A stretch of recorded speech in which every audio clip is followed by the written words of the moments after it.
जय हिंद दोस्तों, स्वागत है आपका आपके अपने परिवार रैंकर्स गुरुकुल यूट्यूब चैनल पे। मैं आदित्य आप सभी का तहे दिल से यहाँ स्वागत करता हूँ। जैसा कि आपको पता है कि कल से आपका सीजीएल मेंस का पेपर स्टार्ट हो जाने वाला है और इसको लेकर आप लोगों के मन में काफ़ी सारी अटकलें होंगी कि पेपर देना कैसे है और जो है अटेम्प्ट का करने का तरीका क्या रहेगा, किन बातों का ध्यान रखें, क्या गलती हम ना करें। कारण हम बताते हैं क्योंकि इस बार कई सारे ऐसे स्टूडेंट हैं जिनका शायद पहली बार लाइफ में मेंस होने वाला है और उसका बहुत ही सिंपल रीज़न है। रीज़न यहाँ पर यह है कि एक तो वैकेंसी बहुत ज़्यादा थी जिसकी वजह से भारी संख्या में लोगों ने अप्लाई किया और साथ में कट ऑफ भी बहुत कम रहा जिसकी वजह से बहुत ज़्यादा लोगों का मेंस में सीधा सिलेक्शन हुआ। तो इसलिए सवाल आपके कई सारे होंगे, एक एक करके मैं सभी चीज़ों को क्लियर करते चलता हूँ।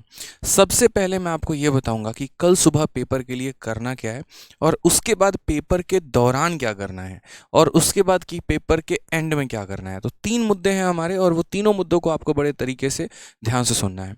सबसे पहले जैसे मान लीजिए कि पेपर के पहले आप क्या करेंगे। अब मान लीजिए कल सुबह आपका पेपर है। इस बार ऐसा भी देखने में आया है कि जैसे मानिए पेपर जिस आपने सेंटर दिल्ली भरा था तो दिल्ली ना देकर आपका सेंटर लखनऊ आ गया, आपका सेंटर मुंबई आ गया। तो मुझे इतना तो उम्मीद है कि कल सुबह जिनका पेपर होगा वो इस समय अपने अपने गंतव्य स्थान पे पहुंच चुके होंगे, ठीक है, सेंटर के पास। एक कोशिश जो करनी है वो सबसे पहले यहाँ पर करना है कि आपको पेपर पे ऑन टाइम होना है, ठीक है। मैं मतलब ऑन टाइम का कहने का मतलब है कि रिपोर्टिंग टाइम पर आपको पहुँच जाना है। जिस टाइम पर रिपोर्टिंग टाइम स्टार्ट होता है, रिपोर्टिंग टाइम ख़त्म होने तक मत पहुँचिएगा। इस बात को समझिएगा। अपने एडमिट कार्ड पर देख लीजिएगा कि रिपोर्टिंग टाइम आपका क्या है और उस रिपोर्टिंग टाइम पर अपने सेंटर पर जाकर पहुँच जाइएगा। दिल्ली में ही एक ही नाम से कई सारे सरकारी स्कूल हैं और एक ही जगह पर हैं, तो कई बार लोग यहाँ से कन्फ्यूज़ हो जाते हैं, सर्वोदय बाल गंगा विद्यालय फलाना फलाना करके, और उसमें वो भटकते रहते हैं, वो बड़ी दिक्कत आती है। तो सही समय पर अपने गंतव्य स्थान पर पहुंच जाइएगा। दूसरा, अपने डॉक्यूमेंट लेकर जाइएगा। डॉक्यूमेंट मतलब यहाँ 10वीं 12वीं की मार्कशीट लेके नहीं जाना है, आपको अपना आधार कार्ड लेके जाना है। लेकिन वो आधार कार्ड में भी इस बात का ध्यान रखिए कि आपका डेट ऑफ बर्थ मेंशन होना चाहिए। दो तरह के आधार कार्ड हैं, पुराने वाले में डेट ऑफ बर्थ नहीं था, ठीक है, नए वाले में है। तो आप चेक कर लीजिएगा कि आपके आधार कार्ड में डेट ऑफ बर्थ है या नहीं है। साथ में दो फोटो भी रख लीजिएगा।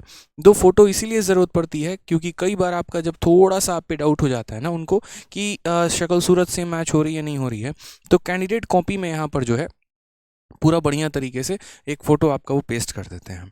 तो ये चीज़ें लेके जानी है और अपने आप का सबसे इम्पोर्टेंट जो है वो तो हमारा एडमिट कार्ड है भाई, बिल्कुल। और मैं बोलूँगा एडमिट कार्ड के कम से कम 2 कॉपी रखना, ठीक है। कारण हम बताते हैं। अच्छा, साथ में यहाँ पर आधार कार्ड प्लस यहाँ पर कोई भी दूसरा भी एक और आप चाहो तो यहाँ इलेक्शन वोटर आईडी कार्ड भी रख सकते हो, ड्राइविंग लाइसेंस भी रख सकते हो या कुछ और रख सकते हो। हम इसका रीज़न बताते हैं। पिछली बार जब हम एनालिसिस करने सेंटर पर गए थे तो एक स्टूडेंट आई, ठीक है, और क्या हुआ कि उनका एडमिट कार्ड और आधार कार्ड दोनों का दोनों जो है वो हाथ में लेके जा रही थी और पता नहीं क्या हुआ कि इतनी ज़्यादा भीड़ हो गई यहाँ पर कि मतलब उनके हाथ से आधार कार्ड एडमिट कार्ड दोनों का दोनों ज़मीन पे गिरा और उस भीड़ में वो मतलब गुम गया, फटवट गया, पता नहीं क्या हुआ। वो शायद रोते रोते रह गई, पेपर नहीं दे पाई।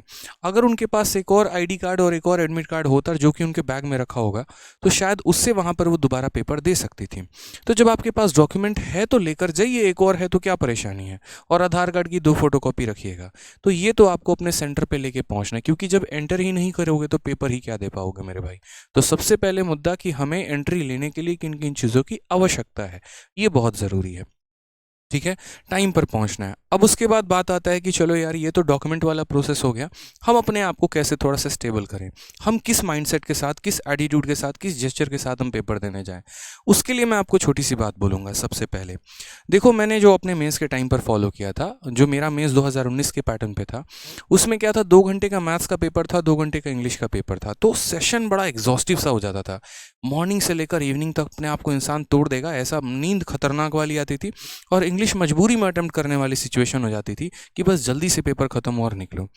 आप लोगों में मोस्ट ऑफ द बच्चे होंगे जैसे इतनी लंबी सिटिंग जो है आप लोगों की हो सकती है आदत ना हो कि पहले आप 2.25 घंटे का पेपर दो, फिर बीच में 2 घंटे का गैप, फिर एक और आपका टाइपिंग दो।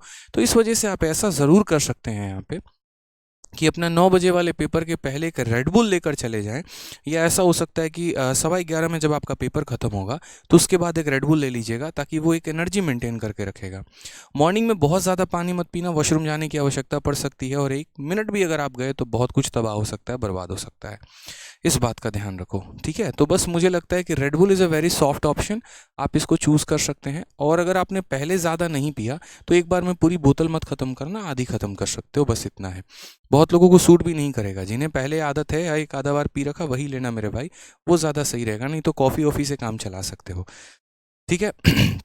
उसके बाद बात करते हैं यहाँ पर कि जब एंटर हुए तो क्या करना है। सबसे पहले अपने डेस्क पर जाना। तो कई लोग कहते हैं कि पहले से पढ़ना शुरू कर देना, एडमिट कार्ड के लिखे लाइनों को पढ़ना, माइंड को अपना कैलकुलेशन करना शुरू कर देना, पेन लेकर और एडमिट कार्ड पे इंटू इंटू इंटू करना ताकि तुम्हारा माइंड एक्टिव मोड में आ जाए। मेरे भाई ये जो कोई इंजन नहीं है कि ठंडी के दिन में स्टार्ट करके 20 मिनट छोड़ देना है तभी गाड़ी बढ़िया चलेगी, इस बात को समझिए। पेपर के पहले जितना ज़्यादा अपने आप को शांत रखेंगे ना उतना बेहतर है, मैं ऑनेस्टली बता रहा हूँ। जस्ट बी कूल मेरी तरह, ठीक है। मैं कभी भी कोई भी पेपर देने जाता हूँ ना, चुपचाप जाऊँगा, जाके ऐसे सो जाऊँगा मैं, और बस एग्जामिनर आके उठाएगा, चलो पेपर स्टार्ट हो गया, टाइम हो गया, तो मैं आराम से उठता था। तो आपको सोना भी नहीं है, बस आपको अपने आप को थोड़ा सा शांत रखना है। रीज़न बताते हैं, सारी चीज़ें, सारी परेशानियाँ, सारा प्रेशर दूर हो जाता है, आप एक अलग से दुनिया में हो जाते हैं। और उसके बाद जब आप परफॉर्म करते हैं तो बस परफॉर्म ही करते हैं, प्रेशर नहीं होता आपको यहाँ पर, ठीक है। क्योंकि असली प्रेशर तो मॉक ऑटोमेटिक आपको दे ही देगा जब आपका टाइमर स्टार्ट होगा, तो उसके पहले फालतू का लोड क्यों लेना। इसीलिए यहाँ पर जो है बढ़िया तरीके से जाओ, आराम करो अपने डेस्क पर, उतना लोड लेने की ज़रूरत नहीं है। कोई कैलकुलेशन, उसकी बातें, उसकी यादें, और यहाँ घर में 2 सालों से बेरोजगारी चल रहा है, नमक आटा का पैसा नहीं है, मेरे बाद क्या होगा, नौकरी नहीं लगी तो क्या होगा, वो छोड़कर चली गई तो क्या होगा, कुछ मत लेना मेरे भाई ऐसा लोड। मैं बता रहा हूँ आपके लोड लेने से कुछ नहीं होने वाला, उल्टा पेपर ख़राब होने वाला है। तो हम ऐसा काम क्यों करें जिससे हमारा पेपर ख़राब होगा। प्रैक्टिकली सोचिए आप यहाँ पर, मेरे घर में 100 प्रॉब्लम थी, मुझे पता है कि मेरे एक तरीके से सबसे ज़्यादा प्रेशर मुझे अपने भाई को और ऊपर पहुंचाने में था कि वो पढ़ाई नहीं कर पा रहा है, मेरे घर में फाइनेंशियल क्राइसिस थे, और भी चीज़ें थी। तो मैं इस समय एग्ज़ाम हॉल में अगर मैं सोचता तो मतलब क्या उससे सही हो जाती सिचुएशन। एक एस्पिरेंट सबसे बड़ा गलती पता है क्या करता है, कि जो उसे पेपर के दौरान नहीं सोचना होता वो वहीं वहीं पर सोचता है। ऐसा मत करना मेरे भाई। लड़कियां ऐसे सोचती हैं, नहीं हुआ तो मेरी शादी करा देंगे। मैडम मत सोचिए, हाथ जोड़कर बहन विनती है, मत करना ऐसा, बता रहा हूँ मैं। पढ़ लेना यहाँ पर, ठीक है। लोड बिना लिए पेपर देना, अच्छा पेपर जाने वाला है। यकीन मानो, जो तुमने 3 महीने की तैयारी की है ना, और जो अपने आप को रगड़ा है भाई, उस पर विश्वास रखो। आपने कोई मॉक नहीं छोड़ा, आपने कोई लेसन नहीं छोड़ा, आपने कोई पीडीएफ नहीं छोड़ा। जब आपने कुछ नहीं छोड़ा तो किस बात की टेंशन है। मत लो ना टेंशन फिर। यहाँ पर कुछ फालतू की चीज़ें करने की ज़रूरत नहीं है कि मॉर्निंग में उठ रहे हैं, रिवीजन किए जा रहे हैं, एक बार थोड़ा उनका चैनल पर गोता लगा लेते हैं, एक बार उनकी पीडीएफ देख लेते हैं, एक बार ऐसा कर लेते हैं। कुछ मत करो, स्ट्रेस फ्री होकर जाओ। यकीन मानो ऐसा खुद मैंने किया है। घूमते टहलते गए थे, सीएचएसएल का पेपर दिया था, तीनों सब्जेक्ट में 50 में 50 आए थे। तो मैं जानता हूँ फ्री होकर देने का पेपर का मतलब क्या होता है, ठीक है। तो इसीलिए फ्री होकर चिल करिए। दूसरी बात, एग्जामिनेशन हॉल के अंदर क्या हो सकता है। पहली बात बायोमेट्रिक होगी, तो इस बात से पहली बात तो परेशान मत होना कि बायोमेट्रिक हो रहा है, समय वेस्ट हो रहा है, क्या हो रहा है। तरीके से अपना कैंडिडेट कॉपी भर लेना और सहयोग देना पूरा का पूरा बायोमेट्रिक में। जल्दीबाजी करोगे, क्या पता 5 बार अंगूठा सटाना पड़े और डिस्टर्बेंस हो, पैनिकनेस हो। बड़ा कूल होकर अपने आप जो है आराम से बायोमेट्रिक में पूरा सहयोग करना एग्जामिनर का, टेंशन लेने की ज़रूरत नहीं है, ठीक है। जब आपका पेपर स्टार्ट हो उसके पहले ही अपना माउस चेक कर लेना कि क्या आपका माउस वर्किंग कंडीशन में है या नहीं है। थोड़ा सा भी डाउट हो ना, तुरंत भाई वहीं पर रिप्लेस करा देना।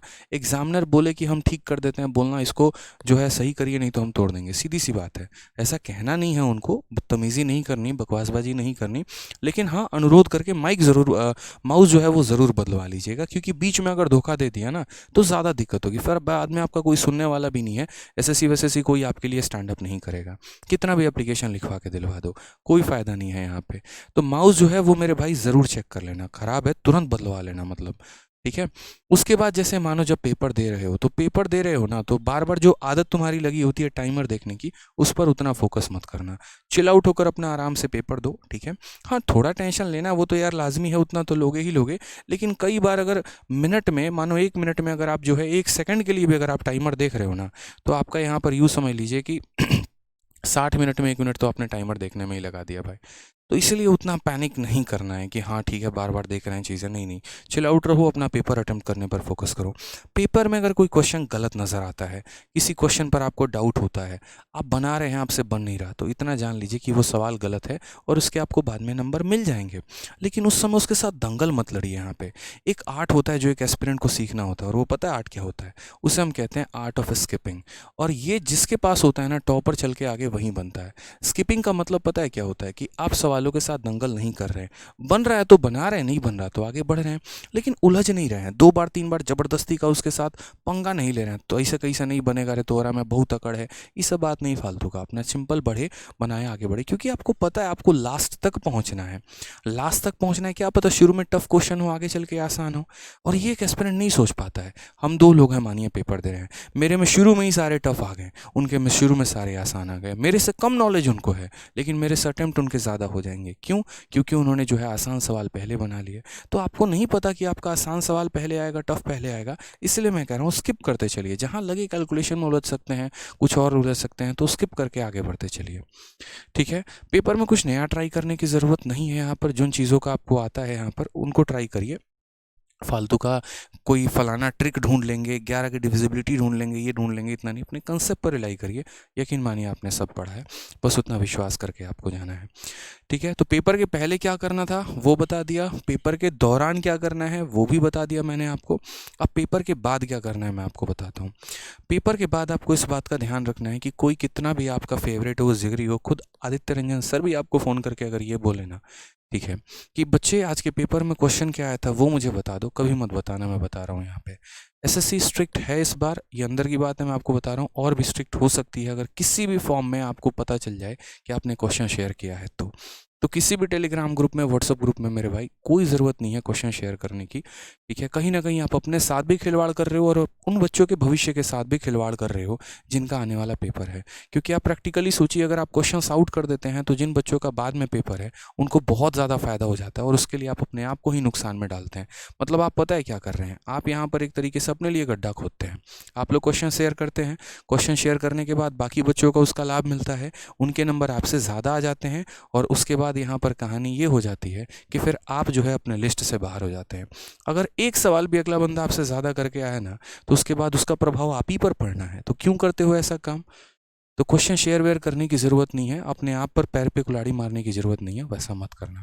एक और चीज़, कई सारे लोग यहाँ ये भी सोच रहे होंगे कि यार पता नहीं पेपर देने जाना चाहिए नहीं जाना चाहिए। जैसे मानो कि हो सकता है बहुतों का सेशन 1 ख़राब हो जाए, हम टाइपिंग नहीं देंगे। ऐसी गलती मत करना, हर एक चीज़ को अटेम्प्ट ज़रूर करना है यहाँ पे। ठीक है, बिल्कुल टाइपिंग देखना है। कारण हम बताते हैं, वो माहौल फील कर पाओगे, वो कीबोर्ड के खटखट की आवाज़, वो क्लासरूम में वो शोर, ठीक है, वो बच्चों में एक जो कंपटीशन वाली भावना है, वो सारी बातें सुन पाओगे, समझ पाओगे। तभी अगली बार जो है जब फुल प्रिपरेशन के साथ जब जाओगे ना, तो बहुत तगड़ा परफॉर्म करके आ पाओगे। ठीक है, तो इसीलिए अगली बार के लिए भी बहुत ज़्यादा उपयोगी माना, तो पूरा सेशन आपको देकर ज़रूर आना है। ठीक है, बाकी एक और चीज़, छोटी सी अनाउंसमेंट है मेरी तरफ से, वो ये है कि कल मैं आप लोगों के नोएडा वाले सेंटर पर आऊँगा, नोएडा सेक्टर 62, और पेपर 11:15 में ख़त्म होने के बाद मैं वहाँ आप लोगों से ज़रूर मिलूँगा। और उसमें पेपर का पैटर्न क्या रहा, कुछ नया जानने को मिला या नहीं मिला, क्वेश्चंस की बात मैं नहीं कर रहा हूँ, कोई क्वेश्चन आपसे मैं वहाँ पूछने वाला नहीं हूँ। हाँ, लेकिन ये कि बच्चों को क्या करके और जाना चाहिए, कहने का मतलब कि थोड़ा सा क्या डॉक्यूमेंट कुछ नया लेकर आना है, या कुछ थोड़ा सा उन्हें किस बातों का सावधानी वहाँ बरतना है, कुछ एक्स्ट्रा मतलब मास्क लेकर जाना है नहीं जाना है, और भी क्या थोड़ी सी छोटी छोटी जो बातें होंगी, तो वो मैं आप लोगों से नोएडा सेक्टर 62 पे मिलकर ही बात करूँगा, और बाकी बच्चों को भी वहाँ से गाइड करूँगा। जिन्हें मिलना होगा वो वहीं पे रहेंगे, आराम से चिल आउट होकर पेपर दीजिएगा, आपका भाई आपके साथ खड़ा है। ऑल द बेस्ट हमारी तरफ से, दही चीनी खा के ज़रूर जाइएगा, अच्छे से पेपर दीजिएगा, और अपने तैयारी पर विश्वास रखिएगा। इसलिए मैंने कहा कि हमारी पूरी शुभकामनाएं जो हैं वो हमारे साथ हैं आपके। बढ़िया से चिल आउट होकर पेपर दीजिए, निश्चिंत रहिए सर, आपने बहुत अच्छी तैयारी की है, ये आपका बड़ा भाई आपसे कह रहा है, और आपका नहीं होगा तो किसका होगा ये बताइए ना।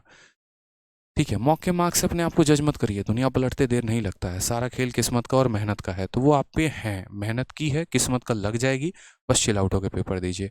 हर किसी से बात करके जाइएगा जो आपका फेवरेट पर्सन है, जो आपके बेस्ट विशेज़ हैं, मम्मी हैं, पापा हैं, गर्लफ्रेंड है, बॉयफ्रेंड है, कुछ स्पेशल पर्सन है लाइफ में, उनसे भी सबके शुभ कामनाएं लीजिएगा, हमारे तरफ से भी रहेगा, और बढ़िया तरीके से पेपर दीजिएगा भाई। सभी भाइयों को राम राम, आज के लिए इतना ही, धन्यवाद।